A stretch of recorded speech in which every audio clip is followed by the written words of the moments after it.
Bayangkan suatu masa ketika simbol status tertinggi bukanlah medali emas atau mobil mewah, melainkan luka. Kembali ke akhir abad ke-19 dan awal abad ke-20, di Jerman di mana aula yang diterangi lilin bergema dengan suara baja bertemu baja. Bayangkan para pemuda, kelas atas masyarakat Jerman, saling bersilangan pedang bukan untuk kemenangan, melainkan untuk tanda kehormatan yang mengerikan, semis, atau luka pertarungan. Ini bukan sekadar luka biasa, mereka adalah tanda kehormatan, hampir seperti tato modern untuk elit. Dan seperti tato, tidak semua yang mengenakannya adalah pria yang berhormat. Di dalam ruang-ruang mewah dan aula-aula suci Universitas Jerman, bangsawan muda, sarjana, dan anggota persaudaraan mahasiswa terlibat dalam mensur, atau duel bela diri akademis.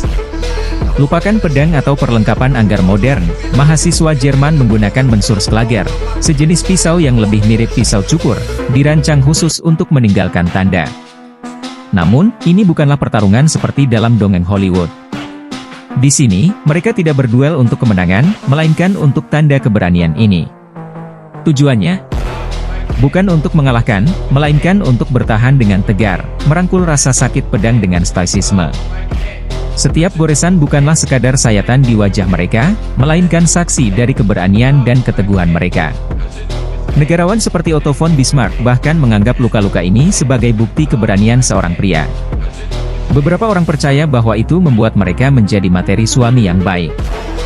Akar olahraga ini dapat ditelusuri kembali ke abad ke-16, ketika para mahasiswa bisa membawa pedang untuk perlindungan, menyebabkan banyak duel dan akhirnya lahirnya olahraga teratur ini.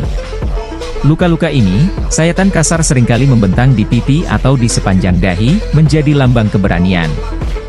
Dalam keanehan kesombongan dan keberanian, beberapa yang tidak cukup beruntung untuk mendapatkan luka mencolok selama duel bahkan akan beralih ke penyiksaan diri atau bahkan meminta dokter untuk menciptakan tanda yang sempurna itu. Di lingkaran elit, wajah yang diukir dengan luka-luka ini bukanlah sesuatu yang mengerikan, melainkan memikat. Sayatan-sayatan ini mengisyaratkan kisah keberanian, menjadi fashionable setara dengan setelan jas yang rapi. Wajah yang tidak tersentuh oleh belayan pedang hampir kasihan, dilihat oleh beberapa orang sebagai kanvas yang tidak memiliki cerita keberanian.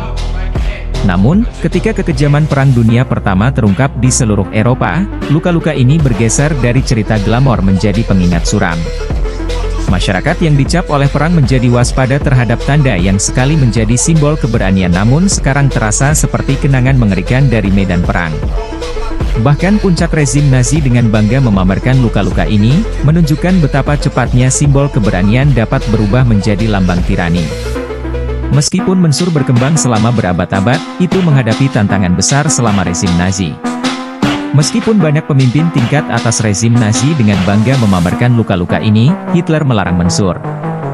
Namun, bukan hanya karena praktik melukai wajah. Rasa tidak suka Hitler terhadap olahraga ini berasal dari asosiasinya dengan kelas aristokrat dan kerajaan yang lama, yang sangat ia tolak.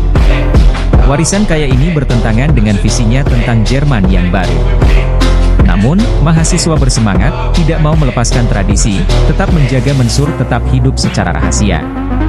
Setelah Perang Dunia Kedua, mensur tetap dilarang di bawah pendudukan sekutu. Namun, pada tahun 1950-an, mulai membuat comeback, sekarang menekankan keterampilan dan keselamatan daripada luka.